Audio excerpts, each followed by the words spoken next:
Vendredi 24 octobre 2025, bonsoir à toutes et à tous, c'est l'heure du journal sur Le Rural Bénin TV. Tout de suite, le sommaire. Destiné à renforcer la sécurité des pêcheurs face aux aléas climatiques, Bulletin Météo Marine est un outil novateur qui fournit des informations précises aux pêcheurs lettrés ou non, avec des stratégies appropriées sur les conditions météorologiques en mer. Nous ferons dans ce journal un focus sur ces stratégies adaptées aux pêcheurs illettrés.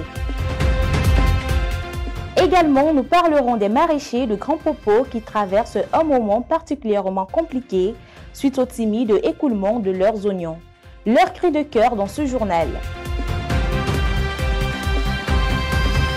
Dans le dossier, nous continuerons à parler des maraîchers car chaque saison apporte son lot de défis. Pour limiter les pertes liées aux pluies abondantes ou à la sécheresse, ces producteurs développent des méthodes innovantes et résilientes. Restez avec nous pour en savoir plus. Voilà pour vous quelques titres. Le développement suit juste après ceci.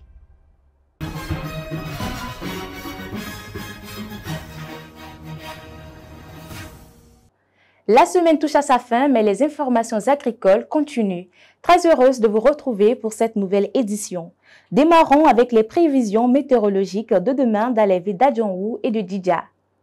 Demain à Adjongou, dans le département de l'Ouémé, la matinée sera calme, marquée par quelques brumes avant le retour du soleil. Il fera 24 degrés Celsius avec un ressenti de 27 degrés Celsius sous une légère humidité. Dans l'après-midi, le ciel se couvrira progressivement avec une tendance orageuse. Les températures atteindront 32 degrés Celsius, ressentis jusqu'à 41 degrés Celsius sous l'influence du soleil. En soirée, quelques éclaircies persisteront malgré l'humidité ambiante. Il fera 25 degrés Celsius avec un ressenti de 28 degrés Celsius. Le vent restera orienté au sud, soufflant à 15 km par heure, avec des rafales pouvant atteindre 25 km par heure. Le risque de pluie sera de 30%. À Djidja, la matinée débutera sous un léger brouillard qui se dissipera progressivement, laissant place à quelques éclaircies. Il fera 23 degrés Celsius avec un ressenti de 26 degrés Celsius en raison de l'humidité. Aucun risque de pluie pour la première partie de la journée. Dans l'après-midi, le ciel alternera entre nuages et soleil avec des passages parfois denses. La température atteindra 32 degrés Celsius, mais le ressenti montera jusqu'à 41 degrés Celsius sous l'effet du soleil. En soirée, quelques pluies éparses ou averses légères sont attendues, mais elles deviendront de plus en plus rares. Il fera 25 degrés Celsius avec un ressenti de 28 degrés Celsius. Le vent restera orienté au sud autour de 15 km par heure, avec des rafales allant jusqu'à 25 km par heure. Le risque de pluie est estimé à 50%. Bientôt, un abattoir moderne de taille destiné à moderniser le secteur de l'élevage sera construit dans le quartier Zongo-Zénon, situé dans le 2e arrondissement de Parakou. Avant le lancement effectif des travaux, une séance de validation du plan technique de construction s'est tenue le jeudi 23 octobre 2025 à la salle de conférence de la mairie de Parakou. Cette rencontre a permis d'harmoniser les points de vue et de recueillir les derniers avis techniques avant le démarrage du chantier.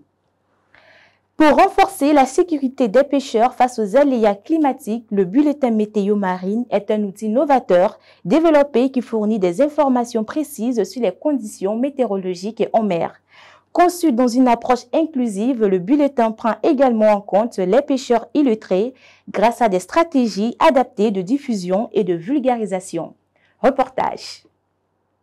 Confrontés à de multiples difficultés liées aux aléas climatiques, les pêcheurs béninois bénéficient aujourd'hui de plusieurs initiatives mises en œuvre par le gouvernement béninois à travers Météo Bénin. Ces actions visent à renforcer leur sécurité et à améliorer leurs conditions de travail en mer. Beaucoup de nos pêcheurs périssent en mer, faute d'informations météorologiques en mer. Ce qui fait que nous avons développé des bulletins météo marine à notre niveau. Et nous avons, parmi ces bulletins météo marine, un spécialement dédié à la pêche. Certains pêcheurs traditionnels, souvent illettrés, ne sont pas laissés pour compte. Un bulletin météo marine spécialement conçu pour eux, a été élaboré avec des stratégies de communication adaptées afin de faciliter leur compréhension et leur appropriation des informations. Sachant que la plupart des populations ne sont pas scolarisées ou bien ne maîtrisent pas le français ou bien ce qui est technique peut les embêter, nous partons par les codes couleurs des drapeaux, si on met par rapport au phénomène météorologique. Donc, par exemple, si on prend le volet vent, si nous mettons que le vent sera faible, ne va pas avoir d'impact sur eux, donc on met un drapeau vert. Si on voit que ça peut déranger un peu, mais pas grave, on peut mettre jaune. Mais quand on voit que ça commence à devenir un peu plus inquiétant, on met l'orange. Avec ça, il faut que les gens évitent ou bien fassent beaucoup attention en mer. Et quand ça devient totalement grave, on met le rouge. Il faut éviter que les gens aillent en mer. Ces bulletins ne se limitent pas aux prévisions du temps. Ils contiennent également d'autres informations utiles, notamment la direction et la force des vents, et la hauteur des vagues ou encore les périodes propices à la pêche. Idem pour d'autres paramètres, hein, la visibilité. Si la visibilité n'est pas bonne, on met ces drapeaux aussi pour les aider. Il y a et les orages en mer, on les avertit aussi. En dehors de ça, nous leur fournissons d'informations par rapport à la quantité de poissons qu'ils peuvent pêcher dans la journée. Si la pêche sera bonne, la journée là, ou si la pêche sera mauvaise. Aussi, on leur donne l'heure à laquelle la pêche sera bonne dans la journée, l'heure à laquelle la pêche sera vraiment très mauvaise dans la journée. Cependant, malgré la disponibilité de ces informations météorologiques et la diversité des canaux de diffusion, plusieurs pêcheurs n'en ont pas encore connaissance. Beaucoup ne connaissent pas qu'il y a de ce produit pour eux. Alors, c'est gratuit, c'est à leur portée. Il suffit d'aller sur notre site et ils auront, ou de se rapprocher de Météo Bénin, ils auront. Ceux qui prennent la peine de suivre les bulletins reconnaissent pourtant leur grande utilité pour la planification de leurs sorties et la prévention des risques en mer. Et certains ont fait le retour que c'est pas mal, ça les aide beaucoup. Donc, il nous faut vraiment arriver à vulgariser pour que beaucoup aient ces bulletins-là. Si les bulletins météo marins se relèvent indispensables pour la sécurité et la performance des pêcheurs, il reste encore des efforts à fournir pour renforcer leur vulgarisation et favoriser l'adhésion de tous à cette démarche de prévention et de résilience face au changement climatique. Démarrée depuis mercredi dernier, la tournée de suivi de la campagne cotonnière 2025 se poursuit dans la zone centre et sud du Bénin, sous la conduite du président de la Fédération nationale des coopératives des producteurs de coton du Bénin, FNCVPC. Après les étapes de Glazoué, de Boycon, la délégation s'est rendue le jeudi 23 octobre 2025 à Djidja et dans le département du Koufo pour le même exercice. Cette mission vise à accompagner les producteurs, optimiser les rendements et garantir la qualité des fibres destinées aux usines d'égrainage. Je l'annonçais dans les titres, les producteurs d'oignons de Grand Popo n'ont plus depuis quelques semaines le contrôle du marché local. Faute de preneurs, leurs produits pourrissent au champ. Hier, une équipe de notre rédaction était aux côtés de l'Union communale des coopératives villageoises de cette commune dans le cadre d'une rencontre entre producteurs, commerçants et transporteurs. Suivez les détails avec cet élément de Jean-Baptiste Rantonou et Jean-Dac Toronon avec la signature vocale de Maël Anato. Malgré des mois d'efforts, d'investissement et d'espoir, une grande partie des récoltes reste invendue. Dans plusieurs champs visités, le constat est alarmant. Des tonnes d'oignons pourrissent faute de débouchés à Grand Popo.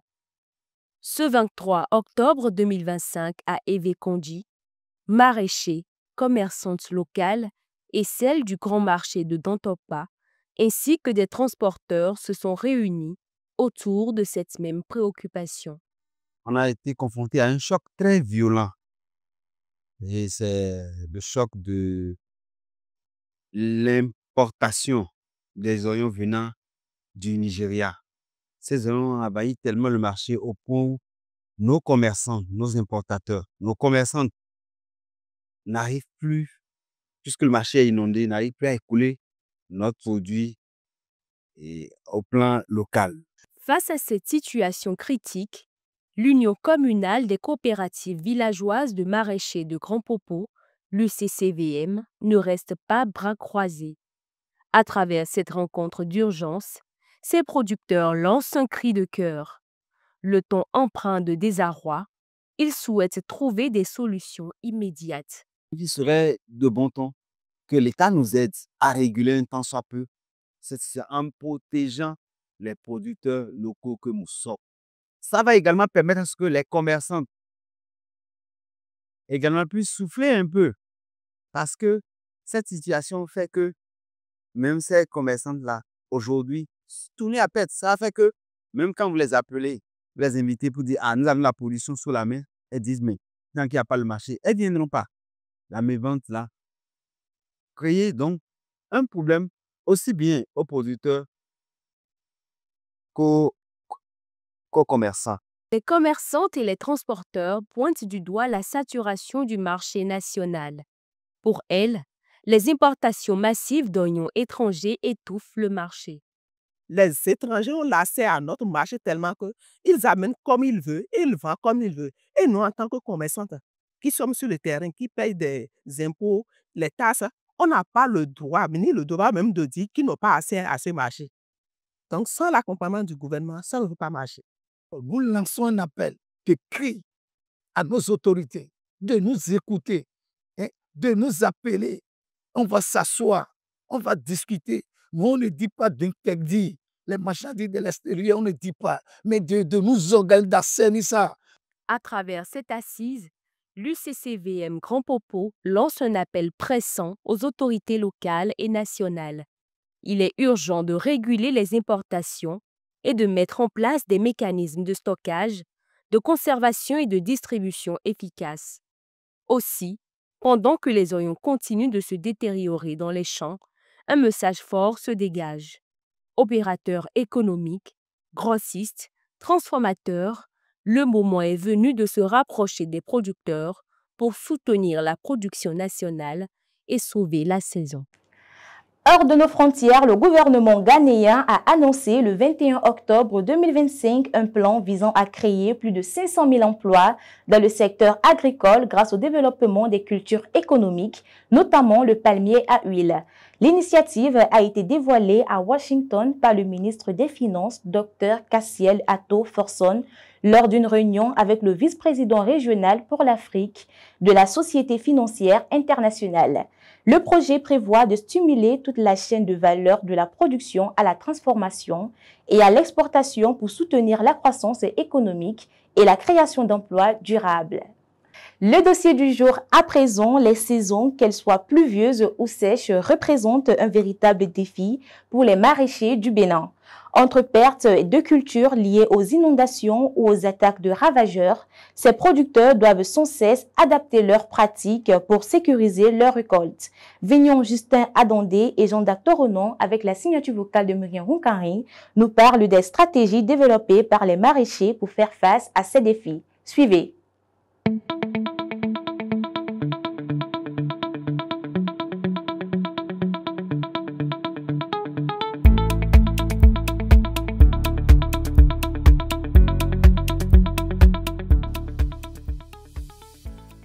Les saisons jouent un rôle crucial pour les agriculteurs car elles déterminent le cycle des cultures et l'organisation des travaux agricoles depuis la préparation des sols jusqu'aux moissons.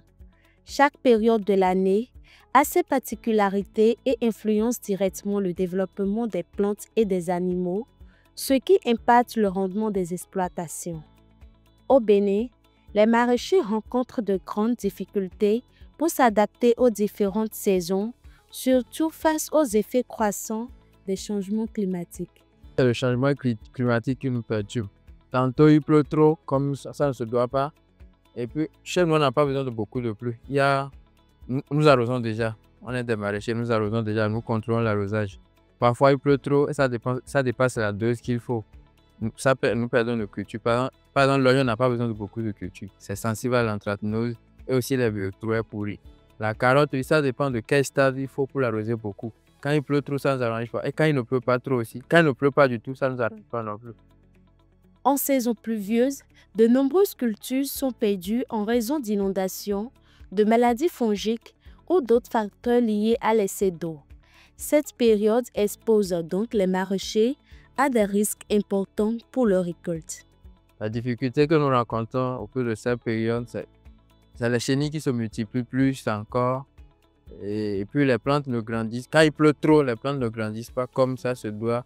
Tout ce que nous donnons comme engrais, pas directement dans l'eau, ruisselle les emporte. Donc, c'est difficile un peu de s'adapter à cette saison-là. S'il y a trop d'eau, cela développe des maladies qu'on appelle généralement les maladies cryptogamiques, les champignons.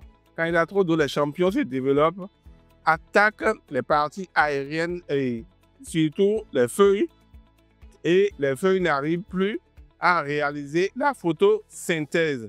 Et quand il n'y a pas photosynthèse, il n'y a pas production d'hydrate de carbone, il n'y a pas production et il n'y a pas un grand rendement. Toujours en saison pluvieuse, de nombreuses cultures subissent des pertes. Les cultures qui n'ont pas besoin de beaucoup d'eau, par exemple les légumes feuilles, il y a certains légumes feuilles. L'amarante n'a pas besoin de beaucoup d'eau. Les laitues n'ont pas besoin de beaucoup d'eau. La carotte n'a pas besoin de trop d'eau, ça pourrit en bas. C'est vrai, il y a un stade où ça a besoin d'eau, mais quand l'eau est en très grande quantité, c'est pas bon. L'oignon, par exemple, n'a pas besoin de beaucoup d'eau. Quand il pleut trop, dans le temps qu'il ne faut pas, genre, au moment de la bulbation, quand il pleut trop, et que quand on est en fin de cycle et qu'il pleut trop, les bulbes se gâtent. La pastèque, peut-être, si c'est en fin de cycle, il pleut, c'est bon. Mais dans les normes, pour que les pastèques puissent grossir. Mais quand ça dépasse, quand ça va au-delà de la quantité qu'il faut, les pastèques se gâtent. Ou bien c'est déjà peut-être à la floraison et qu'il pleut trop, ça perd de ses feuilles et ça se concentre seulement sur le feuillage. Quand la tomate est en fructification et qu'il pleut beaucoup, surtout quand cela est en train de virer, n'est-ce pas, à la maturité, n'est-ce pas, quand il pleut beaucoup, c'est la catastrophe. Vous perdez plus de 75% de votre production.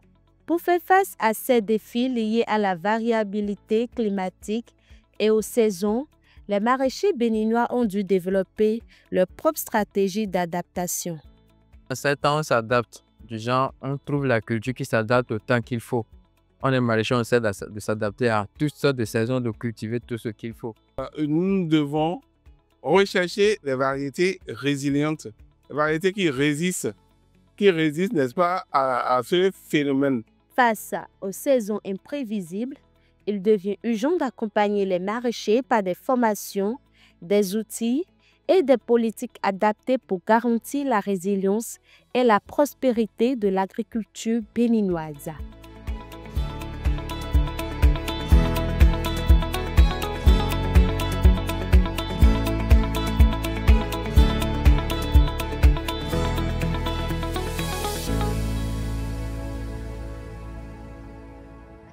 Et voilà qui met un point final à cette édition du journal. Merci de nous avoir suivis.